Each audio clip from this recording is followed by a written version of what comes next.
taken less than 24 hours after the Bush presidency ended for a former analyst at the National Security Agency to come forward to reveal new allegations about how this nation was spied on by its own government, exclusively here on Countdown. Our third story tonight, Russell Tice has already stood up for truth before this evening as one source for the revelation in 2005 by the New York Times that President Bush was eavesdropping on American citizens without warrants. Tonight, the next chapter for Mr. Tice, a chapter he feared to reveal while George Bush occupied the Oval Office, that under the color of fighting terrorism, the Bush administration was also targeting specific groups of Americans for surveillance, non-terrorist Americans, if you will. Mr. Tice prepared to name one of those groups tonight. The NSA was already estimated to have collected millions of transmissions, emails, and phone calls of average Americans simply by patching into the networks of cooperative telecommunications companies. You will recall the infamous room 641A at the AT&T Folsom Street facility in San Francisco, in which the whole of AT&T's portion of the Internet was duplicated inside a room accessible only to the NSA. Mr. Tice, however, was also involved in another program and told us that he was first directed to focus on these specific groups in order to weed them out from legitimate surveillance targets, but ultimately concluded that the weeding out was actually an internal NSA cover story for a real goal, which was simply spying on those Americans. Initially, Mr. Bush told the nation all his surveillance was legal. Anytime you hear the United States government talking about wiretap, a wiretap requires a court order. After the New York Times revealed that to be a lie, Mr. Bush claimed his surveillance circumvented the constitutionally required process of obtaining a court-ordered warrant only in cases of clear links to terrorism. In the weeks following the terrorist attacks on our nation, I authorized the National Security Agency, consistent with U.S. law and the Constitution, to intercept the international communications of people with known links to Al-Qaeda and related terrorist organizations. Before we intercept these communications, the government must have information that establishes a clear link to these terrorist networks. Joining me now in his first public revelation of these charges is Russell Tice, former analyst with the National Security Agency. Thank you for your time, sir. Thanks for having me. Let's start with the overview. We heard the remarks from Mr. Bush in 2005 that only Americans who would have been eavesdropped on without a warrant were those who were talking to terrorists overseas. Based on what you know, what you've seen firsthand, and what you have encountered in your experience, how much of that statement was true? Well, I don't know what our former president knew or didn't know. I was sort of down in the weeds. But the National Security Agency had access to all Americans' communications, faxes, phone calls, and their computer communications. And that it didn't matter whether you were in Kansas, in the middle of the country, and you never made a communication or a foreign communications at all. They monitored all communications. To what degree is that likely to mean actual eavesdropping and actual inspection? In other words, if not actually read or monitored by the NSA, everything was collected by the NSA, recorded, archived. Do you have any idea to what degree the information was ever looked at, per se? Well, it's actually, even for the NSA, it's impossible to literally collect all communications. Americans tend to be a chatty group. We have the best computers at the agency, but certainly not that good.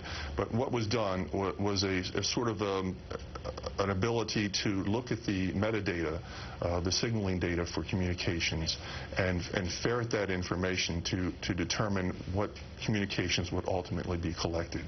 And basically filtering out, sort of like sweeping everything with that metadata, and then cutting down ultimately what you're going to look at and what's going to be collected, and in the long run have an analyst look at needles in the haystack for what might be of interest. I mentioned that you say that specific groups were targeted. What group or groups can you tell us about? Well, there's sort of two avenues to look at this.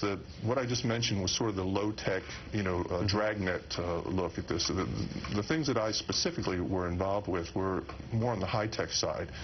And try to envision, the dragnets are out there collecting all the fish and then ferreting out what they may. And my technical angle was to try to harpoon fish from an airplane, kind of thing. Okay. So it's two separate worlds. But in the world that I was in, as to not harpoon the wrong people, in one of the operations that I was in, we looked at organizations just supposedly so that we would not target them, so that we knew where they were as not to have a problem with them. Now, what I was finding out, though, is that the collection on those organizations was 24/7, and 365 days a year, and it made no sense. And I started to investigate that. That's about the time when they came after me to fire me. But an organization that was collected on were U.S. News organizations and reporters and journalists. To what purpose? I mean, is there a file somewhere full of every email sent by all the reporters at the New York Times? Is there a recording somewhere of every conversation I had with my little nephew in upstate New York? Is it like that? If it was involved in this specific avenue of collection, it would be everything, yes. It would be everything. Do you have a sense of why, as you discovered this? I mean, do you have a sense of what this was, if it was used, to what end? I do not know. I do not know what was done with the collection. I'm sure the information, the collection was digitized and put on databases somewhere. I don't know what was done with it from that point. And this bait and switch sort of idea that this is the discard pile, we're not going to look at the media, and then it becomes apparent to you that the discard pile is in fact the save pile. How did that become apparent to you?